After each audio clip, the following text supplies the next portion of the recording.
Hello, everyone, and welcome to our latest Sunday evening program. It's great to see lots of you here once again. We're talking tonight about environmental sustainability. It's something that requires us to take a bit of a step back from some of the previous programs that we've done during lockdown, a step beyond our own community, beyond our own experiences of COVID-19, and beyond even this country, to think about something more global that is fast becoming one of the most pressing issues of our time. When we surveyed our membership back in 2017 to identify what the priority should be for our community, environmental sustainability came out as one of the overriding concerns. Existing members and potential new members want to know that we take this seriously. And that's why we've made it a strategic priority over the last few years. 2 years ago, as many of you know, we moved all of our kiddushim to non-disposables, which might seem like a small step, but in one step that really massively reduced the volume of single-use plastics that go through our kitchen and our building. We've taken some other smaller steps since then. As many of you know, we've increased the use of recycling across the building and the nursery. Last year, we joined United Synagogue, a cross-communal initiative to promote greater sustainability among schools and communities, and a great way for us to share ideas and best practice with other communities. It hasn't always been easy. We operate in a very old building, which has its own ongoing challenges, and the sustainable route is very often neither the simplest or the cheapest. I want, at this point, just to acknowledge the contribution of a number of individuals who have really helped us get this journey going. We're really grateful to Julian Goodkin, to Michael Scher, to Peter Zinkin, and of course to our wonderful chair, Naomi Verber, who really has embraced and run with this vision, and who will be talking a bit at the end of the evening. There is, of course, much more we can do, and Naomi will bring it back to our community on some of the initiatives that we've got in mind to take this work forward once we eventually sort of get back to normality. Of course, learning and education is critical if we're to make any progress, and we want people to engage in this and to understand some of the quite complex issues that we face. And as such, it had been our plan to hold a green Shabbaton this summer. Obviously that hasn't been possible, but really the beauty of Zoom is that while we're obviously sorry that we can't meet in person, and we're looking forward to beginning to bring things back to in-person events over the coming months, what we can do on Zoom is to bring people from all over the world. And I'm really happy that we've got this evening Stephen Wilson in Mill Hill, Talia Chain in Kent, and Nigel Savage in the US. Three people who really have diverse but very relevant perspectives to share. So we'll hear more from them shortly, but to kick things off and kind of share some further words of welcome, I'd like to ask Rabbi Belovski to pick it up from here. Good evening, everyone. Thank you, Joel. Joel, one of the great things about getting you to kick off is that you've taken half my introduction already, which is fantastic. And Naomi and I agreed that we need to talk about strategic priority and about recognizing that it's the community itself that has pushed this very high up our agenda, both in those in terms who are currently members of the shul and those who would like to become members of the shul. They want to see that we take this stuff very seriously. And I really admire Naomi, Joel, Adam, members of the executive, current and previous, as well as Julian, Mike Scher, and a group of other people who have pushed this along. And I also think it's noticeable that right at the moment, we've all got a lot of other things to think about. There are other priorities in terms of community individuals. And it's important, and this event indicates how important it is to our community, that notwithstanding the many other pressures and challenges that we're facing at the moment, it remains high up on our common agenda. As has been mentioned, much is achieved with much more to do, but it is a pleasure to lead a community which is at the vanguard of this, even though perhaps the steps we've taken are still quite small. And we have in this and in other issues, including how we began to tackle the current pandemic, have started off in the eyes of other communities being crackpots who people have laughed at, and then within a short while they've found themselves wanting to do just the same thing. And so that's said with a great deal of pride, Naomi.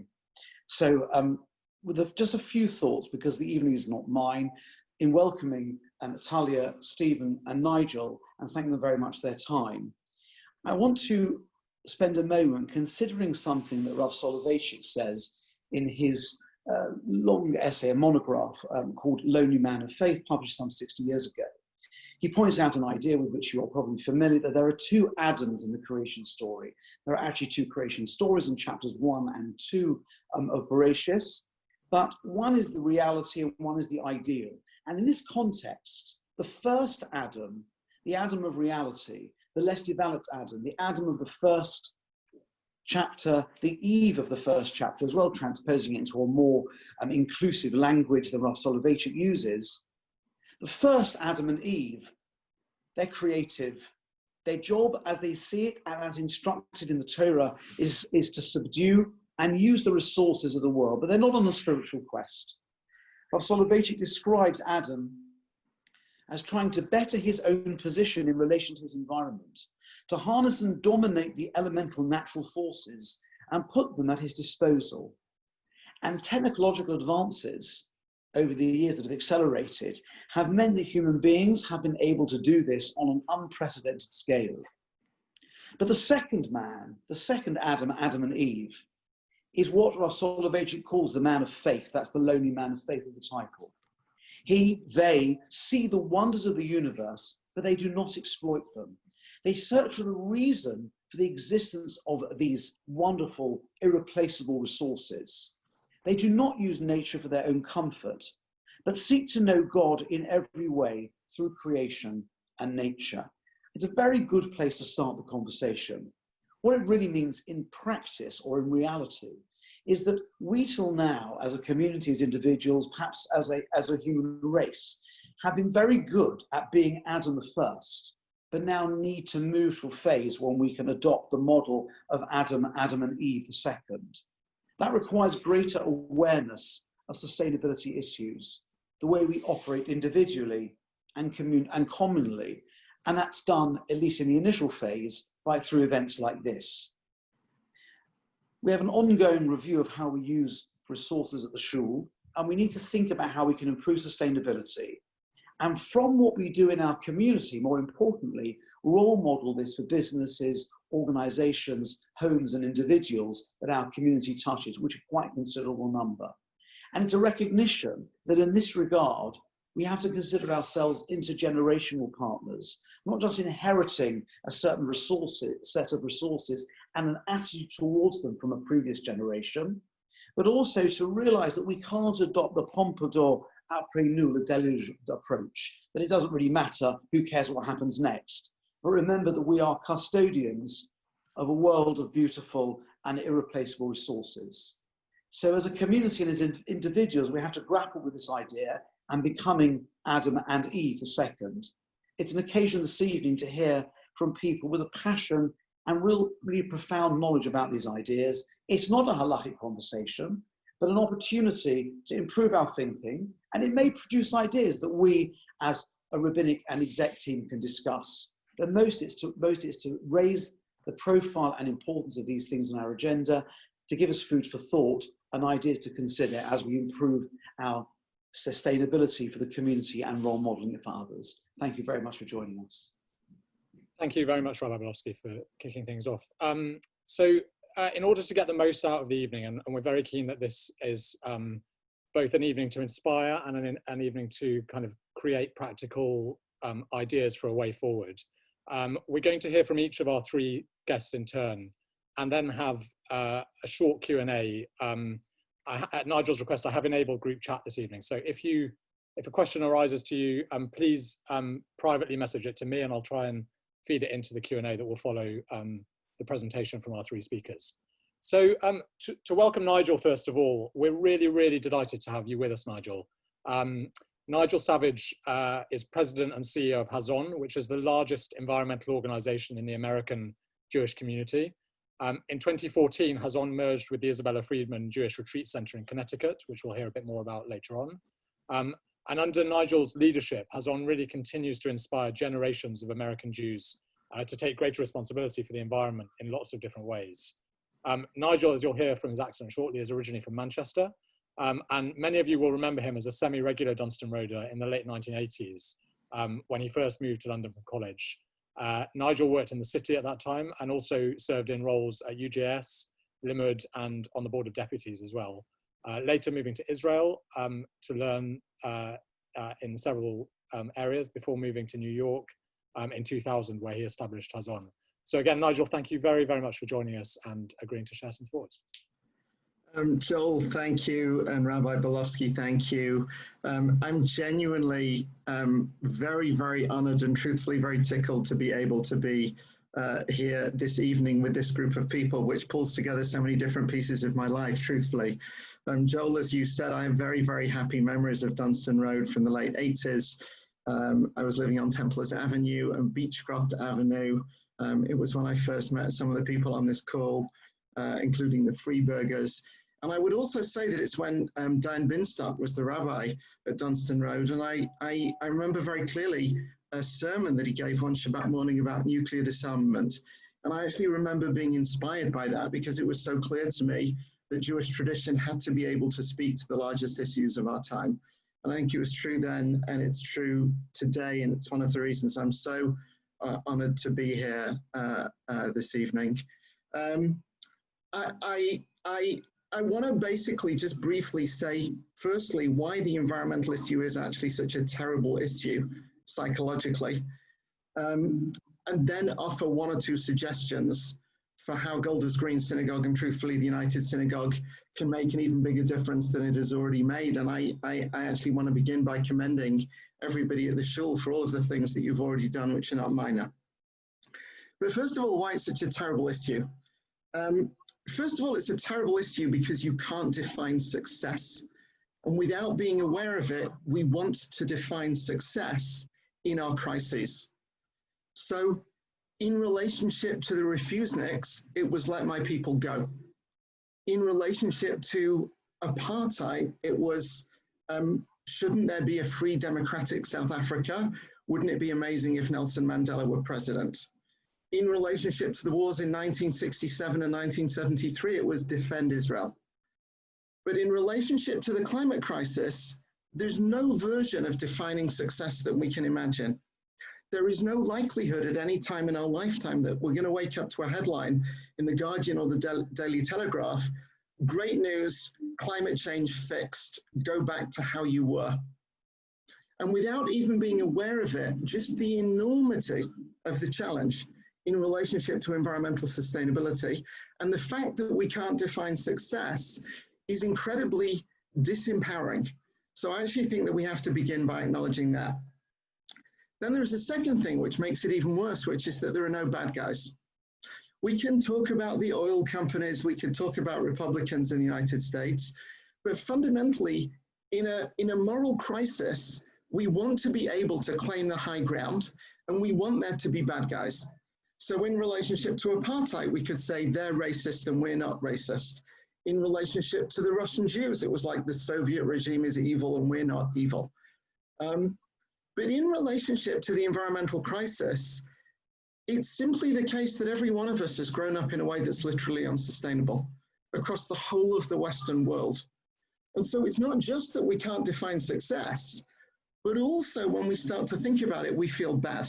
We feel bad about ourselves. We feel guilty. I'm not doing this. I do that. As a community, we do this.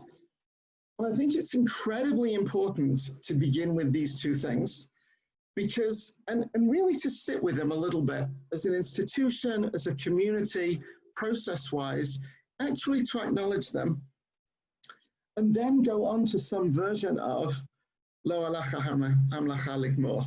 Right, the words from Pirkei Avot, which for many of us we've sort of grown up with and seem cliched in a certain kind of a way. You're not expected to complete the task, but neither are you free to desist from it. That's what is then true of the environmental challenge, because even though we can't define success, and even though we feel bad about it, it's the defining crisis of this era. And as you said at the start, Joel, it imposes on us a certain kind of humility, because it's not just that individually we can't do enough to make a difference, or Golders Green Synagogue, the Jewish people can't. And those of us who are deeply involved in Jewish life are used to thinking things through very Jewish prisms. But actually, it really needs everybody on the planet right now to engage with this for the remainder of our lifetime. What then given how disempowering all of that sounds, what then can we do, and what's a useful frame to go forwards? So one of the first things that I want to suggest is the gift of Jewish time. And I want to suggest that at a lot of different levels, Jewish time is incredibly significant. Shabbat is salient to the environmental crisis. The period from Purim to Shavuot is salient. The period from Rosh Chodesh Elul to Shmini Atzeret is salient. The period of the 3 weeks is salient. I may say a word about the 3 weeks at the end. But I want to offer it on a larger fractal scheme, which is around Shemitah. Now, it's true that the Shemitah year, the sabbatical year, its underlying issues speak to the environmental crisis anyway. It's about how we relate to the world.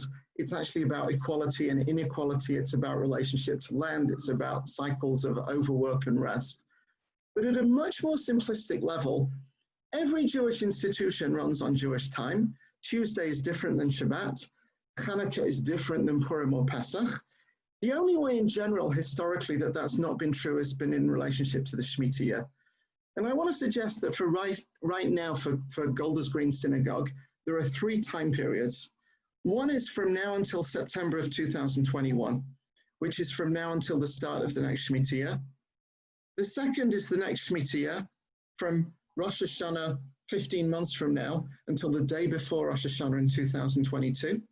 And the third salient period is the next full Shemitah cycle in Jewish life, from 2022 to 2029. And I want to suggest that the period from now until the start of the Shemitah year is an opportunity to think about the Shemitah year itself at Golders Green Synagogue. How are we going to register that year? What are we going to do? How are we going to learn? How is the rhythm of the shul going to be different? But in particular, how do we use the period from now until then to imagine that 7-year period as a coherent period, and for the United Synagogue as well? What would it be for Golders Green Synagogue or for the United Synagogue to enter into a 7-year Shemitah cycle and say, by September of 2029, we want to be at the front edge of life in this country, in Britain. We want to be a leading religious community. We want to be a leading faith community. We want to be best practice, whatever that looks like. And 7 years is an interesting time cycle because it is longer than a 2 or 4 or 5 year electoral cycle. It's longer than the 1 or 2 or 3 years that the stock market looks out. But it's not so long that we can't imagine it. And the notion of actually using Jewish time in that way to drive systemic change is itself, I would argue, incredibly significant. And then the one other thing that I want to offer as a frame is what we think of as a 3x3 grid. Across one axis, education, action, and advocacy, learning, acting, and speaking up. And across the other axis, the individual, the institution, and the wider community. If we want to drive systemic change, we need to move forwards in all 9 boxes.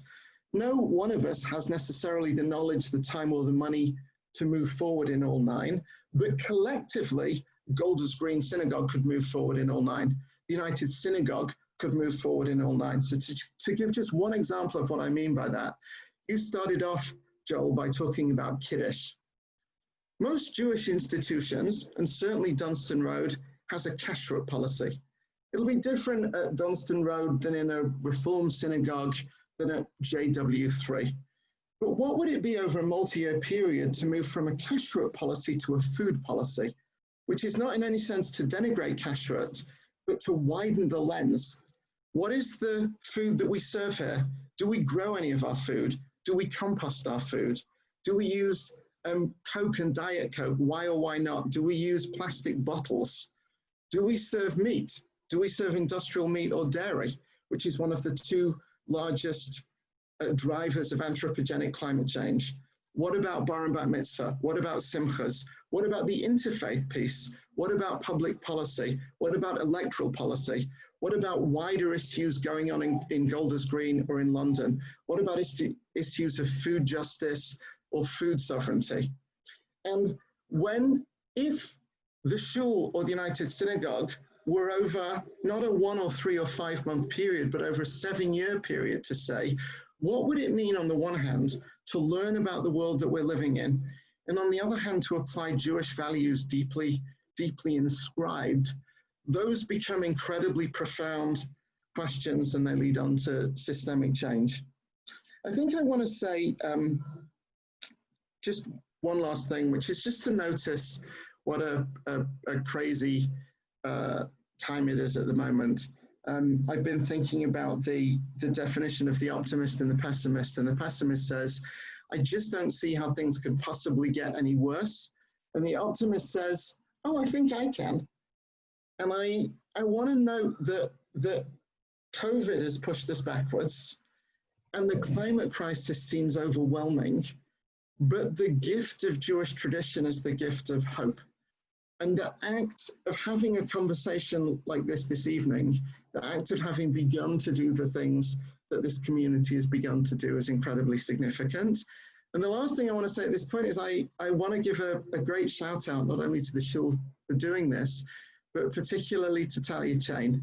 And I want to say that Talia, you personally, and a whole bunch of your friends, and what you're doing at Sadeh is one of the reasons that we, all of us, have and should have grounds for hope for the future. And the fact that you grew up in this shul speaks well for the shul itself. And the opportunity to be part of this evening with you is very special. So I want to say thank you to everybody, and I'm happy to hand over to Talia and to Stephen. Thanks very much, Nigel. And I should say that when Talia was asked to participate, she said pretty much the same about you. We'll come back to some of the things you raised, really sort of useful practical tips and ideas in a little while. But to introduce Talia, as many of you know, Talia grew up in the community and is not only my sister-in-law, but she's also the founder and visionary behind Sadeh Farm in Kent. And the link with Nigel, for those of you who don't know, is that Talia in 2014 attended the Adama Fellowship at the Isabella Freedman Retreat Center in Connecticut, where she spent several months farming and learning and being inspired, basically. And we had actually been to Isabella Freedman a couple of times prior to that, and also been inspired, but not come back and dedicated our lives to it in quite the way that Talia has. And she'll talk about how she established Sadeh in 2017, and how it's sort of quite quickly grown into something quite special, sort of emulating what Nigel has achieved in the US. So Talia, let me hand over to you. Hello. Thanks for having me. I am going to talk about Adama and what it meant to me, one of Nigel's programs, in what I'm going to say. I'm just going to talk a little bit about my journey, how I ended up with Sadeh, and why it's still so important to be talking and thinking about these things when we want to think and talk about other things. But I also will try and be hopeful, because that is the key part of the environmental movement. The United Nations body, the Intergovernmental Panel on Climate Change, was actually established the year I was born, but I knew just really nothing about the topic, the climate change topic, except the odd chat about the ozone layer, if everyone remembers that, when I was little. I knew nothing about it until I was 25, and I went to Adama, which is this program in Connecticut, one of Nigel's programs. I had actually been working in a fashion technology startup, and my sister Rachel gave me a book called The Omnivore's Dilemma by Michael Pollock, who is a great New York journalist, and it really did change the course of my life. The book was about where food came from, and I realized that I had no idea where food came from. And as food was something I engaged with, multiple times a day, I was interested to find out more. I had not grown up as an outdoorsy person, but I decided to look for a Jewish farm and just sort of give it a try. Why not? Adama was nothing less than a transformative experience for me. I talk about it all the time still. It gave me, first of all, it gave me a new connection with Judaism, as that relationship had been a little strained at university. It taught me all about the agricultural aspects of Judaism, learning about Ola and Shemitah and mixing things and caper bush trees and all this kind of really interesting points, and showing a deep respect for the earth in Judaism, which I had not known about. I also learned about big topics: food poverty, food justice, and how social justice and climate justice are just so interlinked. They are just one and the same. I learned that really there can be another way to live, less focused on greed and more focused on abundance.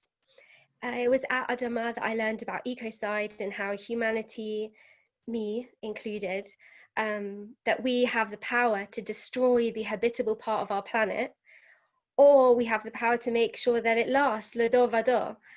And when I came home from Adama, I wanted to start a Jewish farm and retreat center, just like Isabella Friedman Center, where I'd been, to inspire others how I had been inspired. It's such a catalyst for change. And I was like, maybe we can do it in the UK just as much as they can do it in America.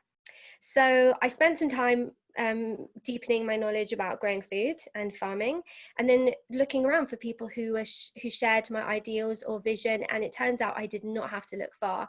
People were so into the idea of Jewish farming, and it was really the moment to start talking about the environment.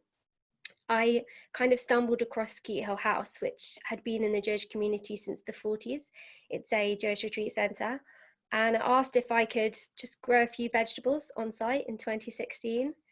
And a year later, things were going really well for me. And so Sadeh, my charity, we took over the running of the whole house and all the grounds, which were in quite a state of disrepair. I probably wouldn't have been able to do it if Talia Chain had said no to being the chair of Sadeh, but she said yes. So I was feeling good about it. And we started providing Jewish farming events for adults, nature workshops for little ones, teaching about food growing, about trees, about doing like Shavuot and Pesach at the farm, and other, linking the festivals to their agricultural origins. We did talks on why pickling is political and other kinds of things. And we grew into a little on-site community of 4, although during COVID there's 12, but usually there's 4. And me and Josh, my husband, and Archie, my dog, we live down the road. Sadeh's goal is to provide Jewish environmental education and inspire activism, and show how we each have the responsibility, the religious responsibility, I would say, and the capability to regenerate our planet. On Friday, this Friday past, the annual report was published by the UK government's Advisory Committee on Climate Change, a big, important committee. It is actually enshrined in UK law that we have to be net carbon zero by 2050. Though the IPCC, the UN body that was established when I was born, said that 1.5 degrees of warming of the planet will cause untold human suffering, and being net zero by 2050 allows for a 2 or 4 degree warming. This report that talks about this plan to be net zero by 2050 shows a staggering lack of progress, with only 4 of the 21 indicators on track and 2 of the 31 milestones reached on the road to net zero emissions. We have set targets that guarantee immeasurable human suffering, and we are not even meeting them. I don't want to parrot Nigel, but one of Sadeh's favorite phrases is, as he says, is such a Jewish cliche, but you're not required to finish your work, yet you're also not permitted to desist from it. And we really take that to heart here at Sadeh. And I personally take that to heart. Environmental activism is something I decided to dedicate my life to. When I came across it in Adama, I thought, how can one not hear about these things and decide to do the best that they can? I feel a religious and personal responsibility to make sure that we have a world to live in for many years to come for people all over the planet. And this is the moment. What an amazing opportunity, a reset button that we've had, to an enforced and horrible opportunity in some ways, and a pause in many other ways, to just stop and look around you and think about the big changes that we can make. What a great idea, Nigel, to think about the 7 years coming up as a chunk of time. We have a moment now to pause and we can think about those 7 years coming up, how we're going to make the big changes that we need to make to ensure our future. So we very much hope to see you at Sadeh, pulling carrots, planting trees, talking about how we can change the world one carrot at a time. And yeah, I'm still really hopeful. Honestly, if I wasn't, I wouldn't be doing the things I'm doing. I'm just realistic. Thank you very much, Talia. And you know, I think we're all certainly, well, you know, in your family, but I think in the community, it's a source of great excitement that there is now somewhere in Sadeh that we can all kind of learn and farm and grow and kind of move forward in some way together. And it's really exciting that several families, including our own, have decided to spend time at Sadeh this summer. Yeah, that's really great insight into what you've achieved and will kind of go on to achieve, hopefully in the months and years ahead. So before we come to Q&A, I'm very pleased now to hand over to Dr. Stephen Wilson, who, as well as being Chief Executive of the United Synagogue, is a very distinguished scientist. Stephen has a PhD in chemistry and has been Executive Director of the International Council of Science. Prior to joining the US in 2014, Stephen held senior roles with several national and international research organizations, and he's going to share his perspective on the science of climate change and some of his experiences with the Jewish community in this area.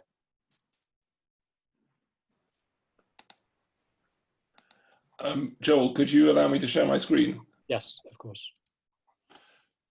So just while that's happening, good evening, everybody. Fantastic talks, Nigel and Talia. I really enjoyed those. I'm going to take a slightly different take and talk a little bit about the science of climate change. Joel, I'm still having trouble sharing my screen. And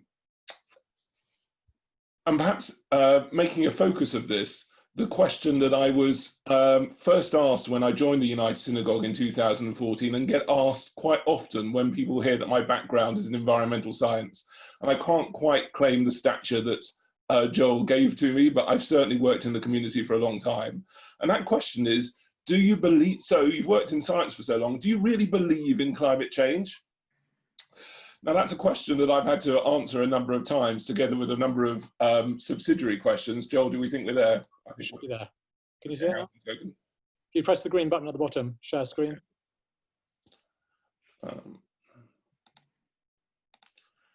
There we go. Is that working okay? Yeah. Okay, and I popped on this slide some other questions that people typically ask me, as well as, do I believe in climate change? They say to me that the science is rubbish, and what's it got to do with carbon dioxide? They say it's got nothing to do with humans. If I've got time, I'll comment on party politics very briefly. They say a bit of warmth would sound rather nice, doesn't it? And they say that climate varies naturally all the time, so what are we wondering about all of this? And in the end, they come back and say to me, so do you believe in climate change? I do get other sorts of questions as well, and if there's time, I'll come back to this in the end. People say to me, surely tackling climate change must be the #1 issue in the United Synagogue. Let's see if we have time to come back for that one. Anyway, let me start off with a question of the basis of the science. I think some people think that this is relatively new, but the science of climate change, or in particular the greenhouse effect, goes back to 1820. The scientist Joseph Fourier just knew, just on the basis of the distance of the Earth to the sun, that the Earth should be a lot cooler than it actually is. And he said something like, there must be something in the atmosphere that's trapping invisible rays. It's amazing. This was already in 1820. 1859, the natural philosopher and scientist John Tyndall comes along. He was fascinated by the evidence that in Northern Europe, it looked like there must have been times when Northern Europe was covered in ice, was glaciated, and wanted to know what might have caused that. Looked at Fourier's work and did some experiments and realized that there were gases in the atmosphere that can trap heat. There were water vapor and carbon dioxide and methane. Next person that came along, some of you, if there are any chemists or physicists on the line, will recognize this name. Arrhenius did very important work in thermodynamics. In 1896, he did a few things. First of all, he said if we were interested in when Europe was glaciated or not, it must be due to a gas in the atmosphere that changes over very slow periods. And water vapor changes almost daily. We know that from the rain or sun that we've had today, whereas carbon dioxide and some other gases are very, very stable. So maybe it's because of variations in that, because of, say, a volcano or something like that, that might cause the climate to change. He also did the most amazing calculations. This is back in 1896. He showed that if you halve the amount of carbon dioxide in the atmosphere, then the temperature in Northern Europe will go down by 5 or 6 degrees. And if you doubled it, it will go up by 5 or 6 degrees. So already in 1896, we knew the basis of what we're working on now, which is that if you put more carbon dioxide into the atmosphere, the planet is going to warm up. And that's, of course, the center of climate change. The next big step, and one of my real heroes, came along in the 1950s, and a scientist called Charles Keeling. Charles Keeling, in the International Geophysical Year, which was 1957-1958, established a monitoring of carbon dioxide, and he did it from the top of a mountain or volcano on Hawaii, so it was completely separate from any effects of industry or whatever that was going on in the ground. He knew that there was something to look at and actually wanted to see how carbon dioxide was varying in the environment. This is now known as the Keeling Curve. And what you see is that from when he started in the 1960s, CO2 was down at about 315 parts per million. Today, I looked it up, and it's now 415.8 parts per million. So we have direct observations that over since the 1958, CO2 has been monotonically rising. If anybody wants to know what the wiggles are later, I can talk to you about those. And we've already established that if you put more CO2 into the atmosphere, then the atmosphere and the planet's going to warm up. It's possible to look back further. In a few minutes, I'm going to look back a long way. But basically, the pink line is the amount of CO2 in the atmosphere, and the blue line are the emissions that are going in from any source into the atmosphere. And what we see is that there's a very, very gradual increase from the 1750s, the pre-industrial levels around 280. Then suddenly, then with industrialization, things start to increase, and then the great acceleration in the 1950s when CO2 really takes off. Keep in mind the shape of this diagram. When you look at what the global mean temperature is doing, and this graph is compared to what the average temperature would be between 1850 and 1900, it shows a very similar profile. This profile is known as the hockey stick. Again, very emotive in the climate world. Something that's interesting from a sustainability perspective is that you see almost exactly the same shape on all sorts of things in the environment. Not just the environment, but in socioeconomic aspects as well. You know, some great positives, advances in technology, advances in medicine, advances in food security, but some really deleterious issues as well. As of last year, the global average temperature is now 1.1 degrees above pre-industrial levels.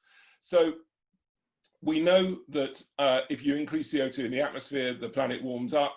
We know we're putting more CO2 into the atmosphere, and the only way to replicate that in modeling is through what humans are doing in terms of putting more CO2 into the atmosphere. Now something a little bit different. I said I would get onto party politics. I think sometimes people think that climate and environment are lefty issues, okay? What I want to tell you is that Margaret Thatcher established the Hadley Centre for Climate Change and Prediction. This was in 1990, which might be the year that Talia was born, I'm not sure, because it was also, I think, the year that the first Intergovernmental Panel on Climate Change made its report. She was far-sighted in her understanding of climate, perhaps because of her science basis. She said in her opening speech, and she was a big supporter of this centre, she said, I remember saying in my Royal Society speech that we had a full repairing lease on this earth. With the work done by the Intergovernmental Panel, we can now say that we have the surveyor's report and it shows that there are faults and that the repair work needs to start without delay. The problems do not lie in the future, they are here and now, and it's our children and our grandchildren who are already growing up who will be affected.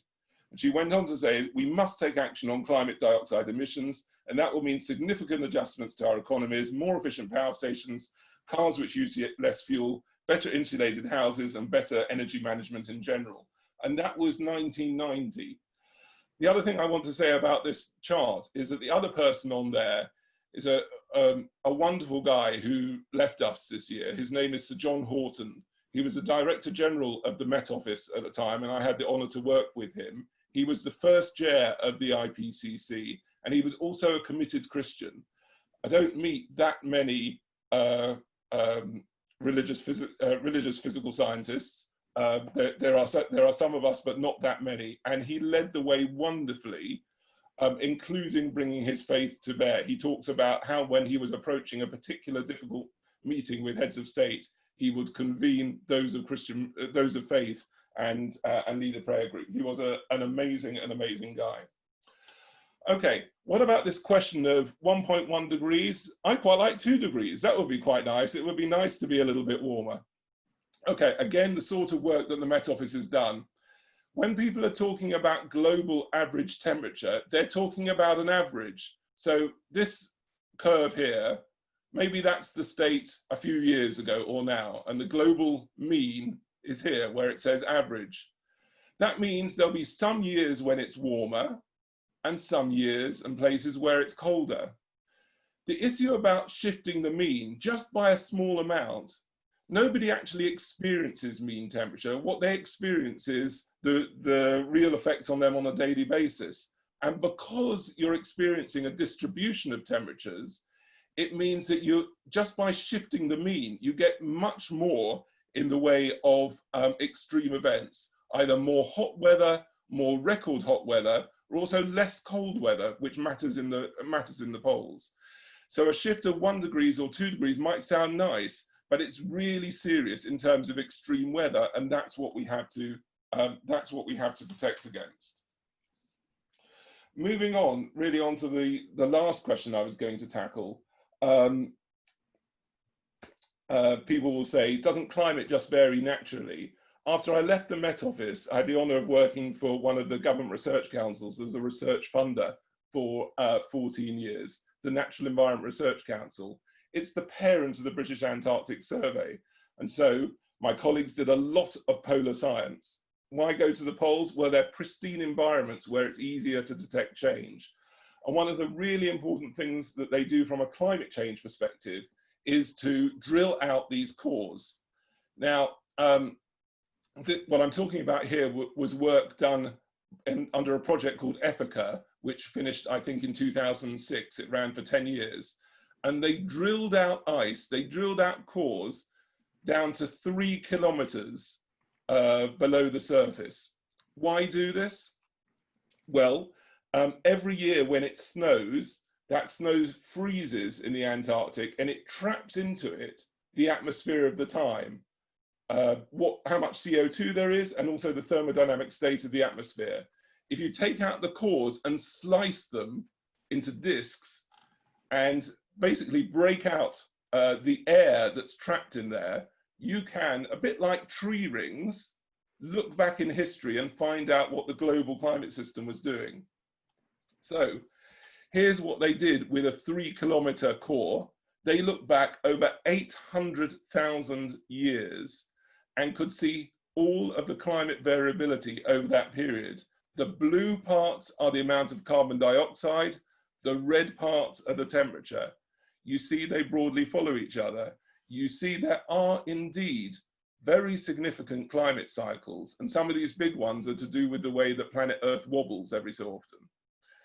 But the other thing that you see is that during this whole period, the last 800,000 years, the amount of CO2 in the atmosphere has never gone above 280 parts per million.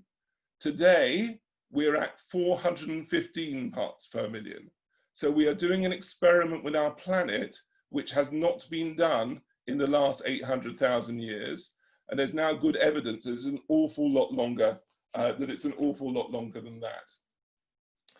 So that's my question. That's my answer to my question. Doesn't the climate vary naturally? Yes, it does. But what we're doing with the planet right now takes us way outside of any of those experiences. So when people ask me the question, do I believe in climate change? I say no, I don't believe in climate change. Climate change is not a matter of faith. It's not a matter of belief like it's a religion. It's a matter of scientific fact. And I've just shared some with you, and I would gladly share with you some more. Now, moving on from that very briefly, my last point, and maybe this will come up more in discussion, is about every so often somebody will say to me, tackling climate change should be the #1 issue for the United Synagogue to take forward. And I understand the fervor that they're coming with. I have to politely disagree because as an organization, we have a broader range of tasks to support communities. However, that doesn't mean it isn't a very important issue. And I have been absolutely delighted by what Golders Green have done in terms of taking a lead. Joel talked about some examples, and what Golders Green has done, because of the lead that you have taken, it has spread to other communities. And for me, together with the enabling work that we can do, that is a big way forward, a big way forward, a community-led way forward. It's also a great way of getting people engaged into the United Synagogue where otherwise they might not be. I also want to say that, Nigel, I haven't had the opportunity to visit with you. I'd love to do that at some time. I did have the opportunity to visit Sadeh a few months ago. Talia, it was one of the happiest days that I've spent, because for a long time I felt I'm back in the environment that I used to work in, and it gave me tremendous pleasure to see what you and colleagues were doing with the Jewish community there. Absolutely fantastic. Joel, a little bit different, but hopefully of interest. Thank you. Thank you very much, Stephen. Could I just ask you to stop your screen share? That's great. So thank you very much. That was a really useful perspective. And I should add that Stephen emailed me on Friday and said, would it be okay if I share a few basic slides? But that was really, when you're leading the kind of reopening of schools and communities, to find time to put together such a fascinating presentation is really very much appreciated. So thank you for joining us, and thank you for presenting that. We've got just about 10 minutes before I hand over to Naomi to round things out. And I've had a few questions come through. If there are any more, please do send a private message to me and I'll try to put them to our panel. But the first, and perhaps in the current time, one of the most obvious questions that strikes me, and I'll open, if I ask each of you to unmute, and then you can chime in wherever in whatever way you feel appropriate. But we're living through this major crisis at the moment. We've had to deal with its impact in all sorts of ways. It's the first time, probably in all of our lifetimes, that we've faced a crisis so global that it impacts almost every country in the world, and we've all had to put in place unprecedented emergency measures to deal with it. After this, climate change is, what lessons do we learn, I guess? How do we harness the can-do spirit that many of us have kind of taken up under COVID-19 to address climate change in the future? Could this be an opportunity to bring about meaningful change? Nigel, perhaps I'll bring it back to you to start with. I'm going to just say very, very briefly, across the world, I think this is true in Britain, I think it's certainly true in the United States, it has become very clear that epidemiologists and public health people, going back several years, had been saying up the chain within their respective national governments, we as a society need to be preparing for the possibility of a pandemic. And essentially, in every country, but again, definitely in Britain, definitely in the United States, the governments simply were not responsive, didn't see it as a priority, didn't spend money. And even in financial terms, let alone in terms of the loss of life, but in financial terms, the cost of a few billions of dollars or pounds 2, 3, 4, 5 years ago would have saved what has turned into trillions right now. what Stephen said just right now in terms of the graphs that he was showing, just to be clear, Syria had, the Syrian civil war essentially began with drought. There was drought in Syria in successive years, which led to civic instability, which led to a civil war, which displaced 5 million people, which at least partly destabilized Europe in terms of the rise of populism in response to it. Now, the graphs that Stephen was showing could turn into 100 or 200 or 300 million climate refugees from the Indian subcontinent within the lifetime of Noah Freeberger Levy, who is the daughter of Abigail and Ben, who I think are on this call. And so that's the first lesson of COVID, that we need to take precautionary measures now before it's too late. And then COVID is also a lesson on the other side, because suddenly when civil society needed it, suddenly all sorts of things that were impossible have become possible. And so that's the backdrop to what is now being called a Green New Deal, and the need for all Western societies right now massively to invest in clean technology, massively to invest in environmental education, massively to invest in clean transportation systems, and so on and so forth. And to bring it back down, the Jewish community is a voice within civic society. When we stand up and say we're against anti-Semitism, people respond, but they also expect it. When we stand up and say we're engaged with Israel, people respond, but they expect it. But to have the Jewish community, and particularly the Orthodox community, stand up systematically over the next 5 or 10 years and say, as leaders of the Jewish community, we call upon every elected official in this country to make this a much, much, much higher priority. That ends up being a Kiddush Hashem in narrow Jewish terms, and it ends up actually being useful in British civil terms. Those, I think, are the lessons from COVID. Thanks, Nigel. Talia, I'm going to let you answer the question that's appeared on the group chat, which is Sadeh open to visitors and helpers this summer? But also just to give us a bit of a 2 minutes on your view, your perspective on the attitude towards climate change within the Jewish community, because I know it's something you have fought for very passionately since coming back from the US, and at times perhaps wrung your hands. But maybe, do you see this as do you see COVID-19 potentially as does it have the potential to be a turning point in sort of, if people embrace it in the right way, recognizing the opportunity to make change?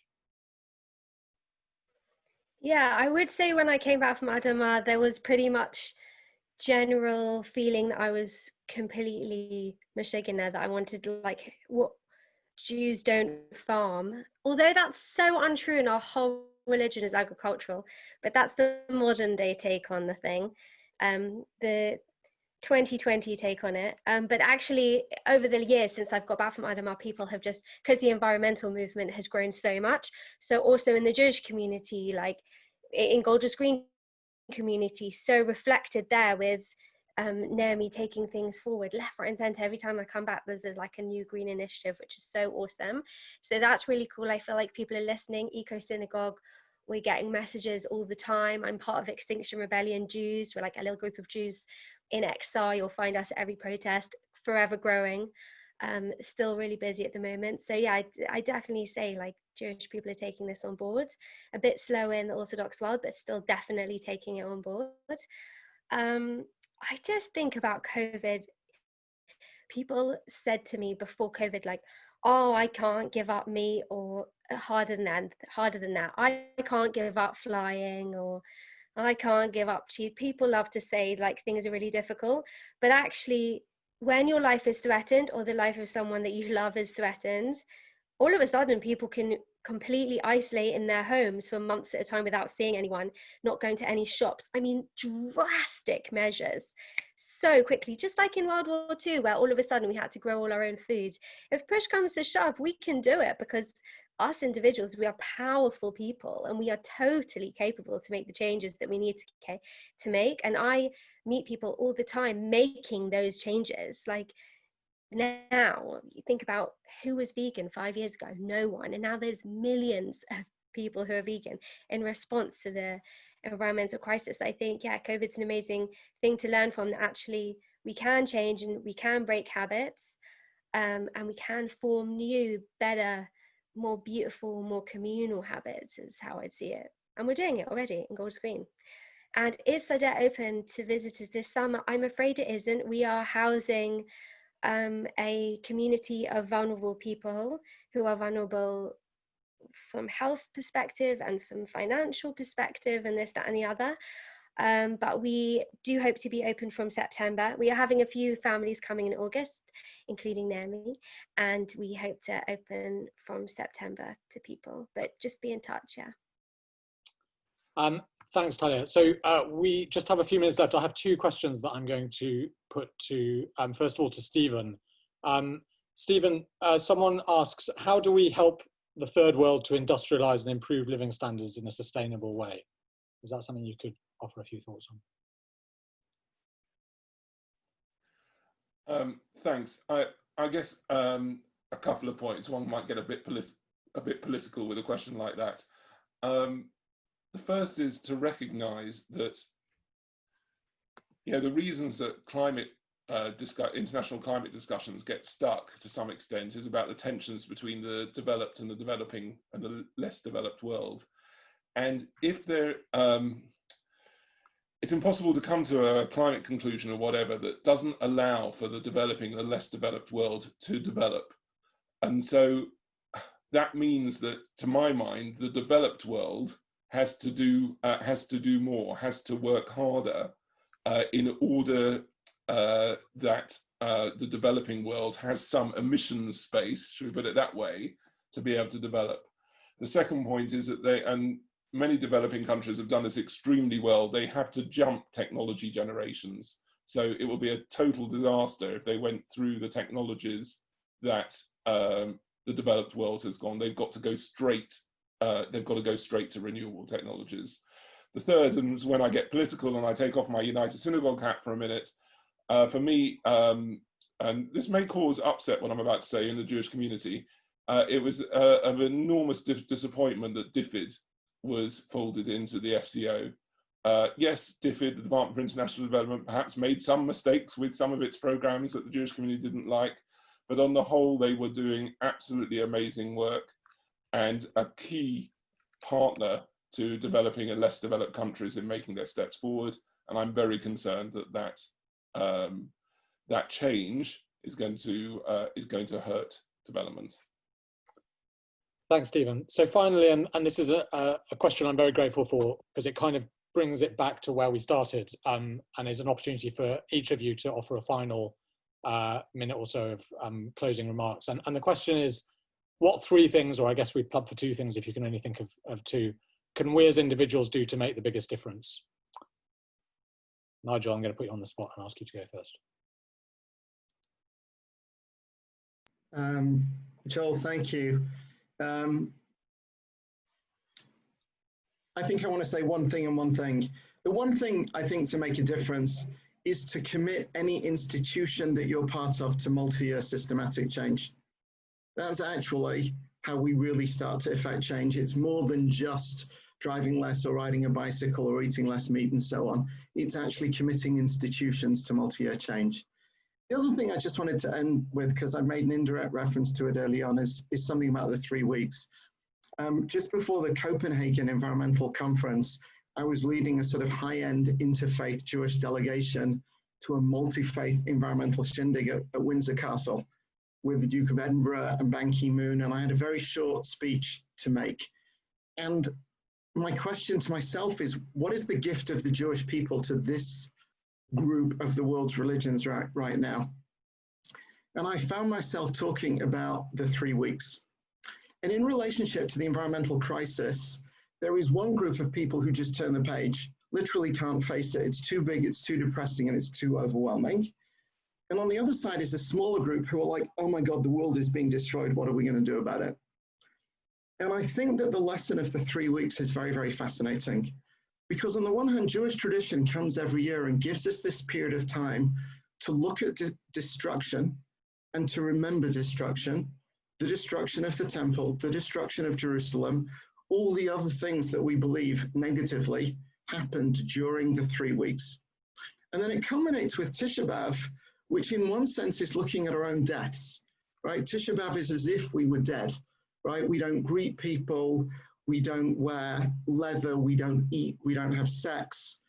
And then on the afternoon of Tisha B'Av, we come back to life and we lay tefillin at Mincha. We have a midrash that Mashiach is born on the afternoon of Tisha B'Av, and 6 days later it's Tu B'Av.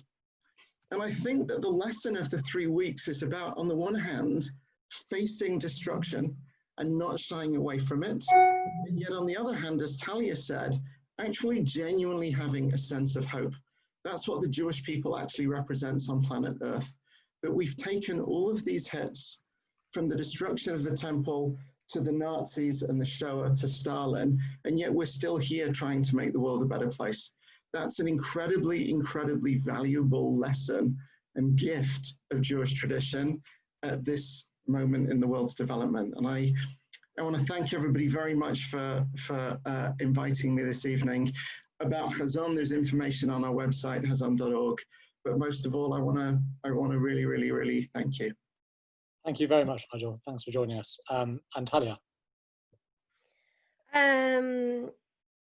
It's hard to pinpoint 3 things, but I think I would always say a drastic change in your food. Change your food, local food, less meat, less dairy. It's not that hard.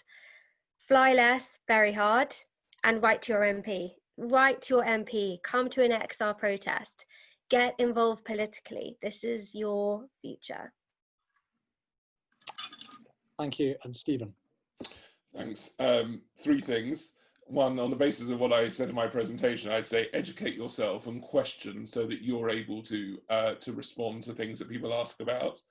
Secondly, and Golders Green has been leading the way here, continue with the community level development, because the more we grow a group of people that are interested and show what's possible, the more it'll be possible to make progress. And the third, and we will at the United Synagogue, we will enable and support that. And the third is more political, the discussions about infrastructure investment. It is so important that that's a massive opportunity to do on a green basis in the United States, Green New Deal. It's a huge opportunity and it mustn't be wasted. Thank you, and that's a great note on which to hand over to Naomi, who, as I said earlier, has led in many ways with a lot of passion and enthusiasm in this area, and is going to talk about some of the things that we have on the horizon and are thinking about when we, hopefully in the not too distant future, get back to some kind of normality. Hi, good evening. Thanks everyone, and thank you Joel and to all our speakers. So a couple of next steps for Golders Green. Yes, we have been completely swamped by locking down and reopening and all the crazy new logistics that the exec team and the rabbinic team have been working on, but we have not forgotten our environmental mission. And some of these things are going to be dependent on reopening, and other areas we can proceed whatever the new world offers us. So the first area is Kedushin. So we made a bit of a splash 2 years ago going disposable free, but there's still a long way for us to go. If you look at the clear up operation after our Kiddushes now, the bins are still full of non-recyclable plastic, containers, tubs. Many of the products that we still serve are heavy use of palm oil or non-free range products, cruelty-based products. We need to change that. And actually pre-COVID, a group, myself, Julia, Chain, Robert Chevron, we sat down and thought about how can we change the way that we present our food, buy our food, clear our food. And that's very much on our agenda, and something that, please God, when we are able to have a Kiddush in whatever form that is, there will be a new approach to the way that we return to Kiddushim in Golders Green. And something we'd like to work with the United Synagogue as well is looking at the supply chain. Pre-COVID, I started to talk to a couple of our suppliers, bakeries, caterers, to ask them what are they putting in their food, how are they packaging it, how are they delivering it, and actually we had quite a positive response.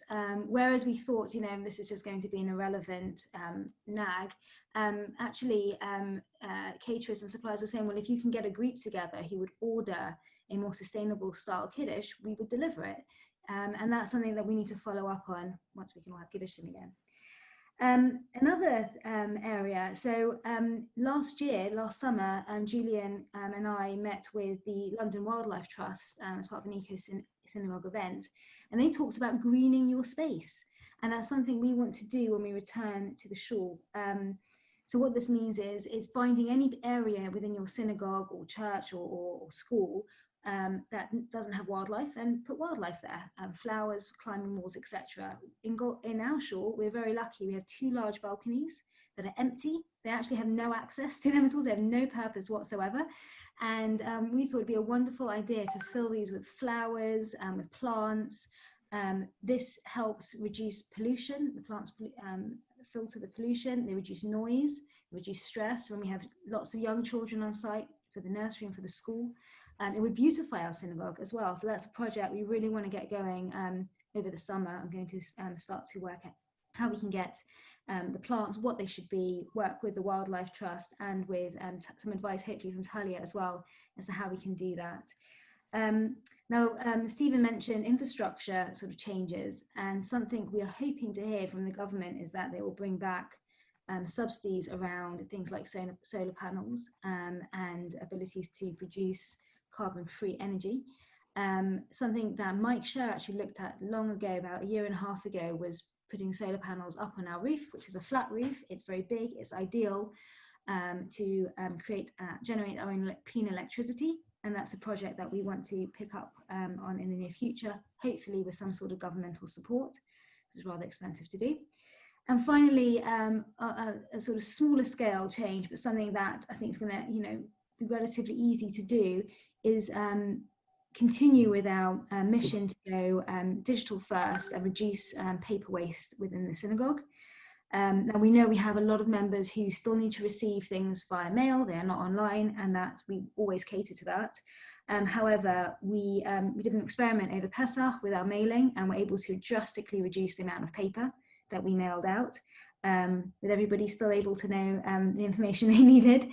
And we're going to continue just to look at all parts of our office running, the nursery running, the way we run board meetings, not printing out paper, using projectors, etc. And start to just make those small incremental changes in the way that we work in the shul, the way that we socialize our kiddushes in the shul, the way we see the shul from the outside. Does it look like a green, environmentally friendly space? And start to make these small changes that hopefully will create that communal activism and a communal response to this crisis. Thanks, Naomi. And yeah, it's been a thank you to Nigel, Stephen, and to Talia for really constructive and useful insights and analysis of what, as we know, is a really pressing issue, and we are committed to continue working on, as Naomi said, when we get back to some degree of normality. I'm going to bring the evening kind of formally to a close, but there were some questions we didn't have time to get to, and I know if we were in shul, there would be a kind of gradual trickling away, and the conversation would continue informally over drinks and nibbles. So I have allowed everyone to unmute themselves. Feel free to slink away, but feel free to stay and ask. I know some people might want to say hello to Nigel, who I haven't seen for a long time. Feel free to unmute yourself, ask questions, talk, but formally, thank you very much to everyone, and good evening.